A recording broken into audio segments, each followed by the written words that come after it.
Hello बच्चों, good morning. मैं कृष्णा स्वागत करता हूं आपको आपका कृष्णा क्लासेस के इस एजुकेशनल यूट्यूब चैनल में। तो बच्चों, आज मैं क्लास 8 के परिमेय संख्या पढ़ाने के बाद, परिमेय संख्या को बताने के बाद आज उसमें दो नियम को पढ़ाऊंगा, जिसमें एक साचारता नियम है और दूसरा क्रम विनिमय नियम है।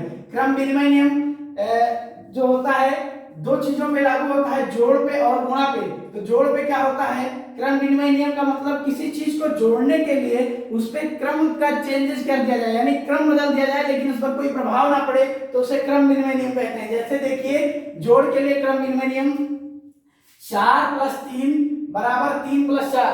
चाहे 4 + 3 करें और चाहे 3 + 4 कर दें, दोनों चीजें बराबर ही हैं। इसी को मैं एक वेरिएबल फॉर्म में एक नंबर यानी कि डिजिट यानी कि XYZ के रूप में लिखने के लिए आप अगर चर के रूप में लिखना चाहते हैं तो ऐसे लिख सकते हैं a + b = b + a।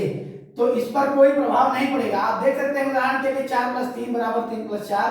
तो ये होता है क्रम विनिमय नियम, अर्थात अगर इसका कोई पालन करता है तो मैं कहूंगा क्रम विनिमय नियम का पालन करता है।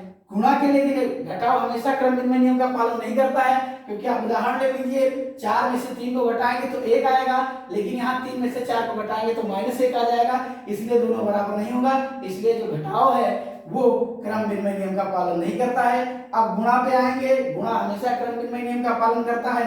चाहे 4 × 2 लिखें और चाहे 2 × 4 लिखें, दोनों का मान सेम होगा। 4 दूनी 8, 2 चौके 8, इसीलिए a × b हमेशा बराबर होता है b × a के। क्रम विनिमय, अतः इसे कह देंगे क्रम विनिमय नियम का पालन करता है। अब उसके बाद हम आएंगे साचारता नियम पे। तो साचारता नियम क्या करता है, साचारता नियम हमेशा जोड़ के लिए लागू होता है। जोड़ का जो जोड़ के लिए होता है उस पर साचारता नियम हमेशा उसका पालन करता है। जैसे देखिए, आप लिख सकते हैं a + b + c, ये हमेशा 3 चीजों पे काम करता है। a + b + c, इसको आप ऐसे कर सकते हैं, एक ब्रैकेट में a + b + c को जोड़ लीजिए और फिर c + a जोड़ लीजिए प्लस b को जोड़िए, हमेशा ये बराबर होगा। जैसे उदाहरण के तौर पे मैंने बनाया है, ऐसे आप लिख सकते हैं इसको। देखिए, अब मैं कहूं 5 + 3 8 और 8 में 2 जोड़ो 10 हो जाएगा, या इधर कहूं 5 + 3 8 या 8 में 2 जोड़ें 10 हो जाएगा, दोनों हमेशा बराबर होता है। अतः हम कह देंगे कि जो जोड़ है वह साचार्यता नियम, साचार्यता नियम का पालन करता है, नियम का पालन करता है। यानी जोड़ जो है साचार्यता नियम का पालन करता है। अब गुणा के लिए, अगर गुणा के लिए बनाएंगे तो गुणा भी देख लीजिए, गुणा भी साचार्यता नियम का पालन करता है। और गुणा के लिए, गुणा में देख लीजिए क्या होगा। जैसे मैं कहूं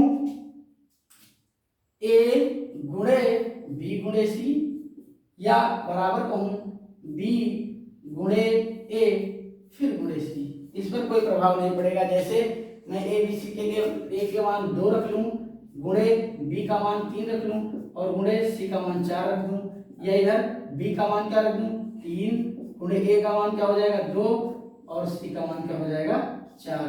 दोनों को गुणा कर लीजिए आप, 3 चौके 12 दूनी 24 और 3 दूनी 6 चौके 24, यानी दोनों तरफ हमेशा ये बराबर होता है। अतः हम लिख देंगे कि अतः जो गुणा है, गुणा साचार्यता नियम